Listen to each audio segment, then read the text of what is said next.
know that old saying, I wish I knew then what I know now? Or what advice would you give your 18-year-old self? You have that opportunity to do that today for a young person.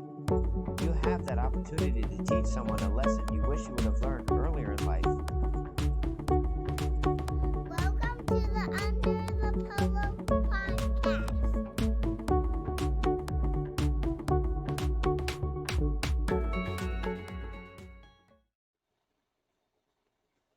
Hello, and welcome to that podcast, the Under the Polo podcast. My name is David Roach. I own and operate the Venom Wrestling Academy. And what we're doing is we're building a podcast. Again, it's Under the Polo. It's important that we kind of discuss what goes on literally under the polo, right? Behind the clipboard, behind the whistle, what goes on under that ball cap, right? What builds the coach, what makes that coach successful, what drives that coach. And this podcast is going to be of coaches, for coaches, new and old, right? Some experienced coaches could learn something from this. I know I'm going to learn a ton because it's not just going to be me talking the whole time. Not every episode is just going to be me. This first episode is, so sorry for that. But we plan on bringing in a lot of coaches from the collegiate level, some elementary, high school, some that have been coaching 2 years, some have been coaching over 20 years, right? We want to get a lot of different perspectives on coaching because we all could be, maybe experts, all right, or seasoned veterans, but none of us invented coaching, right? A lot of us are going to have different opinions, and that's great. We can come together, collaborate, talk about it, learn, and teach each other the different things that helped us along the way, and maybe the important people that got us into coaching. We want to highlight those, and just we all got into coaching to help these kids. So that's the main focus of this podcast is, how do we reach more kids? How do we impact the kids? And overall, just make a better environment for the next generation of athlete or whatever your organization consists of, students, employees, that sort of thing. One of the things that I found very important was setting the culture. And that's kind of what we're going to discuss tonight or today, whatever time you're watching this, either on Facebook or YouTube, is, setting the culture. What I found successful was bringing a message together, getting the kids to buy in, getting the parents to buy in, the coaches to buy in. And when we all believe in the same message, it's much easier to, get that message across and be successful with that. And what I've kind of found was a couple different ways, right? We're using the clipboard over here, coach's best friend, to show us table of contents of what we're going to discuss tonight. The first thing is defining the success, right? What is a successful athlete? What is a successful coach? What is a successful season, right? It's, what is the definition of what you find most important of your organization? Building and finding leadership. That is super important, right? A message can't just come from one person. It's easier to get that message across when you have a team behind you that believes in the same message that you want to, send to your athletes. Building the process, right? Building that process. It's a great idea to have, the perfect situation or the perfect success, the perfect culture in your head. But we got to get it out to our athletes. We got to get it out to our organization and, put things in place to make sure we see our vision through, make sure we achieve that success that we defined at the beginning. And that just goes along with the execution, right? Consistency, coming to the same conclusions, getting the same message together, and overall, because this is what you believed in from the beginning. You got to stick to your guns because this is what you believe in and this is the most important thing to you. So that's the table of contents. Obviously, the first thing we're going to do is talk about defining the success. So your success, there's no wrong success because this is your organization. This is your, kind of team of people. This is what you truly believe in. This is why you got into coaching, right? Could be this is why you started your business. This is why you started teaching, because you believe in something strongly. Could be building champions, right? You could list your success as wins, build it on wins, championships. Could be growth of the individual, growth of the organization, right? Those are two different things. Could be for profit, right? If you're a business, you need to make money, you need to put food on your table, right? Profit. Nothing wrong with that. Everyone has to have their motivation, everyone has to have their vision, and that could be it.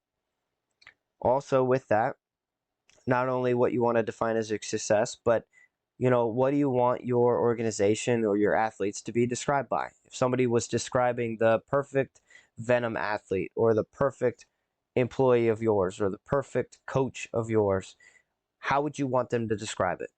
Would it be tough, gritty? Would it be smart, technical? Could it be a combination?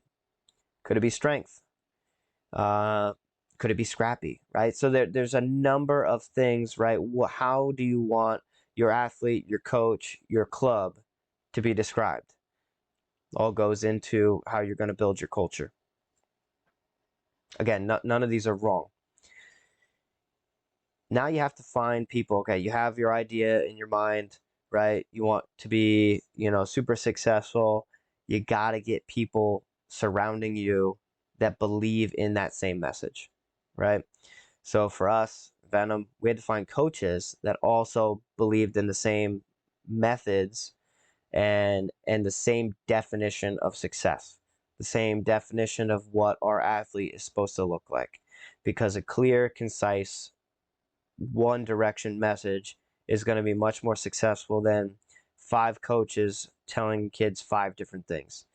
Doesn't mean that y'all have to teach the same moves or you have to teach the same exact way, but at the end of the day, you need to all agree upon what the direction, what the message, what your culture is going to be. Because again, mixed messages are going to get you mixed results. So you're not going to achieve your full success if your leadership team or the people in leadership positions are believing in something different than what your message, what you want your message to be. So creating and identifying the process in achieving that success you just defined. And now you built a team around it. So what activities are going to get you to those goals? So if it's championships, could be a high level focus and intensity in your practice room. You're building competition in every aspect of your practice, right? Because at the end of the day, you want your athletes to get those championships. So you got to put that championship mentality in your athlete in the practice room. Because whatever is going to happen in that practice room, on that practice field, in the classroom, is going to happen when it's out to the match, the game, the test, right? Or in the field at your job, the employment, right? What you preach, what you practice is what the result is gonna be typically at the end of the day. Again, if it's championships and you have a team sport, you're going to focus on the high level athlete that's going to get you there. Less attention to making sure the whole of the group, right, even the backups, might not be as prepared or get less playing time. But at the end of the day, everyone knows that your focus is championships, and that'll motivate maybe some of the backups to try harder to get to the starting lineup. But your focus is again 100% on championships. You're going to celebrate winning. You're going to celebrate what those successes are. It's just going to add to your culture because people are going to know, what is going to get the praise, how to get the praise, and then achieve that praise. Is growth your kind of focus? Let's start with growth of the individual athlete.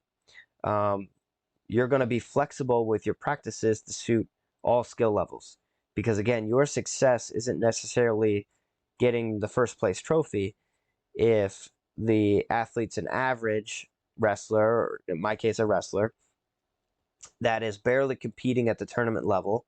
Success could be a third place trophy, right? For them, that's the best they've ever done. And for Venom, that's what we want. We want your best every single day. And your best will continue to get better as you grow and develop and, get those skill sets. It's going to be a heavy focus on learning, and we're going to praise the learning. You're obviously going to celebrate wins, but a win could be the first time they compete, they lose by 10. The second time they compete, they lose by 3. At the end of the day, it's still a loss. But if you're praising the athlete because you're showing that they're closing the gap on something, that's a win. Your athlete is going to feel better about that loss because they're going to see the growth. And then growth in numbers, right? It's not just about growth in the individual athlete. If you're trying to build a large organization, your recruiting practices are gonna, draw in, a larger crowd. So you're gonna focus on, what can you do to build a bigger team. May not always get you the most successful team as far as wins and losses, because you're doing the things that are fun. It may be more of a social organization, which again is great if that's what your goal is. Go for it, right? Be the social organization. Be that casual. If it's a sport, be that casual, fun organization. There's nothing wrong with that. There's going to be plenty of kids and parents that want to have their child in that atmosphere, because sports at the end of the day are still supposed to be fun. Is it about profit, right? At the end of the day, are you a business, and you need to increase your numbers and increase the profit, right? Everyone has to put food on the table. There's not a naughty word called profit, right? Some people need to focus on that, and that's what they want. Again, there's nothing wrong with that. If that's what your goal is, if that's what your focus is, if that's why you're doing what you're doing, believe in it and commit to it. So the execution, right? You can put the process in place. You can have the leadership team in place. If you're not motivating or encouraging your athletes to buy in or believe in the same message, you're not going to fully achieve that success. So if an athlete doesn't understand the goal, or they get mixed messages, right? Maybe the leadership team is slightly broken. You're getting mixed messages. The athlete's not going to know what the goal is, or the goal might move or change. You're not going to get to reach that success as often as you would when you have a consistent message. Buy-in is huge. I mean, some of the things we do at Venom is, if we expect our athletes to do something specific, some of our coaches are going to do it with them. Nothing motivates an athlete more of doing sprints than if a coach is on that line with them. Everyone wants to beat the coach. We may be dog tired after it. We may need an ice bath after it, but the kids love when you get on the line and do it with them. It also shows them that it's not impossible, right? If we can get out there and we can do it in our 30s, 40s, right? That 12-year-old, that 15-year-old is going to push a little harder, because, if that 40-year-old can do 10 sprints and they can only do 9, they're going to be pretty embarrassed by that. So it's also a great motivator when you can show the athletes that it can be done, even at an adult age. Parent buy-in is huge too. If you want to be successful, you have to have the parents to believe in the same message. So if the thing you define as a success isn't necessarily what the parent finds as a success, you're going to have the parent telling the child one thing and the coach telling the child another. Again, at the end of the day, if it matches, great. If it doesn't, you may have some, well, my dad said this, or they'll tell their dad, well, my coach said this. And there's going to be some sort of conflict. The other part of execution is, if you truly believe in your process, you're going to either attract a certain athlete, a child, employee, and you're going to deter certain numbers of employees, kids, and athletes. So if your huge focus is on a championship atmosphere, you're going to draw in some kids that really believe in championships and bring those in. You may not get the casual athlete, the athlete that's just participating because they love the sport. You may not get that. And if you have one already and they're not believing in focusing on just championships, you might lose them. Again, if you're truly believing in the process that you put in place, don't deviate. Stick to your guns, stick to what you believe in and that you know is best for your organization. You're going to have some kids that come and go. Okay? Stick to your guns, stick to what you're doing, because at the end of the day, you need to believe in your product, and you can't let somebody who doesn't believe in the same thing make you deviate from your own path, because you can't compromise on your definition of success. So now that we kind of went through, and this is a 30,000-foot view of a culture, we could have probably a 3-hour podcast, but you'd be bored to death over that. So I want to talk about, Venom's definition of success, uh, Venom's belief, and we kind of put 4 pillars. We call them the hashtag built different, 4 pillars of what we believe in, what defines us, what our organization is all about. First one is sportsmanship. Number one, sportsmanship. At the end of every match, because we're wrestling, you shake your opponent's hand, no matter what the score is on the scoreboard. You shake the opponent's hand, you shake the other coach's hand, you come and shake your own coach's hand. That's just part of sportsmanship. Nothing is worse than a poor sport in my book, right? We have to win with composure, we have to lose with composure. Winning, we have to act like we've been there, right? You should go out there expecting to win. So when you win, you shouldn't be surprised. If you lose, you have to learn from it, right? We can't just hang our head and be disappointed and punch walls and chairs and inanimate objects. Not only could you hurt yourself and prevent yourself from wrestling in future events, it looks bad. It looks bad on your team. It means you're not focusing on the right thing, because we're believing in the growth and the development of the athlete. Number 2, maximum effort. Effort requires no skill. Okay, you don't need any skill to give 100%. And we realize with maximum effort, 100% for one person is going to look different than 100% for another. So again, effort requires no skill. Everyone can give 100%, no matter how long they've wrestled, no matter how old they are, no matter what grade they're in, right? Everyone can give 100%, and that's what we demand of our athlete. Again, we realize that it's going to look different for everyone, right? And we adapt to what that 100% is. On the mat, that looks like working hard, focusing on instruction, not distracting others, being a good partner, being on time, right? If you're on time, you're there to help other kids. If you're late, you could mess up partners and things like that. Accepting constructive criticism, right? We're here to grow. We're here to teach you how to do things better. If you already think you're the best and you're not welcome to criticism, constructive criticism, that's the kind of athlete we want. Somebody who's willing to change, willing to grow, willing to develop. Off the mat, that looks like being a good student, right? Your best ability in any sport is availability. If you're not available to participate because you're academically ineligible or you're disruptive in class and you have detention and you can't go to practice, that's not helping you on the mat.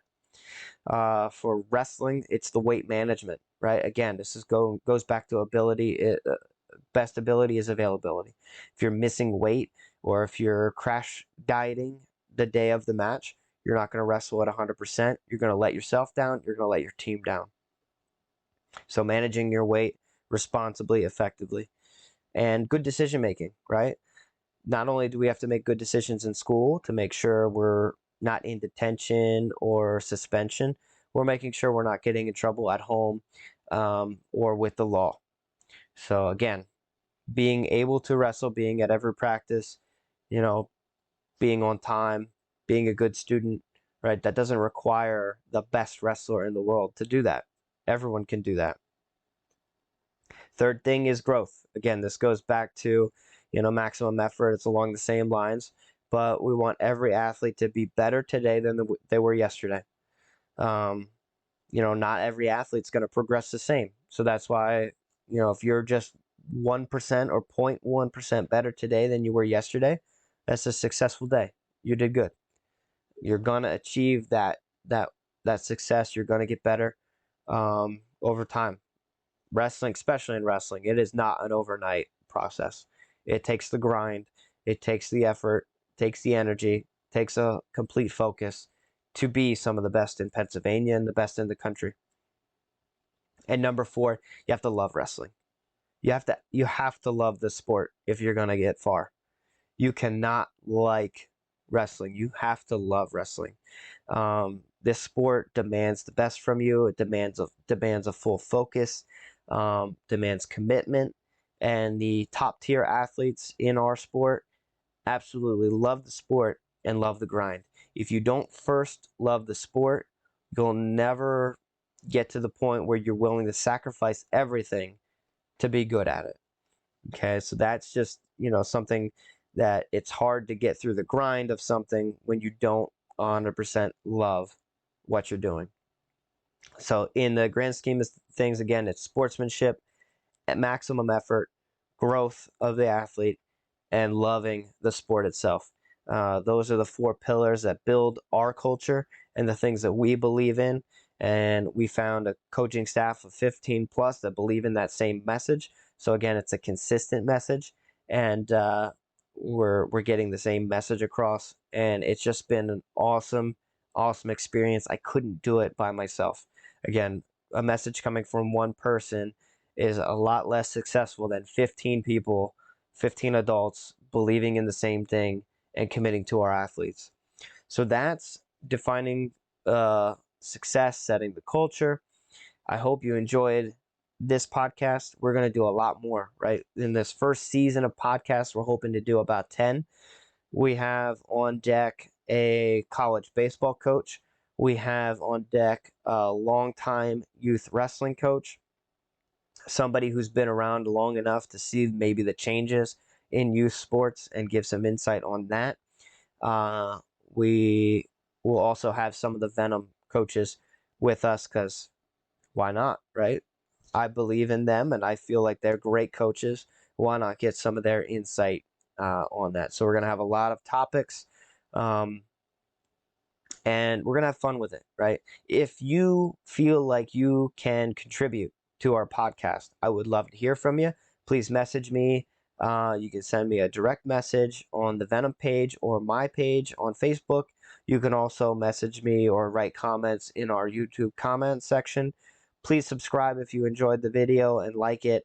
Maybe share this with one of your coaches that maybe a head coach that could also benefit from this, because the more people we can help and kind of guide along the path, whether you've been a coach for 1 year or a decade, right?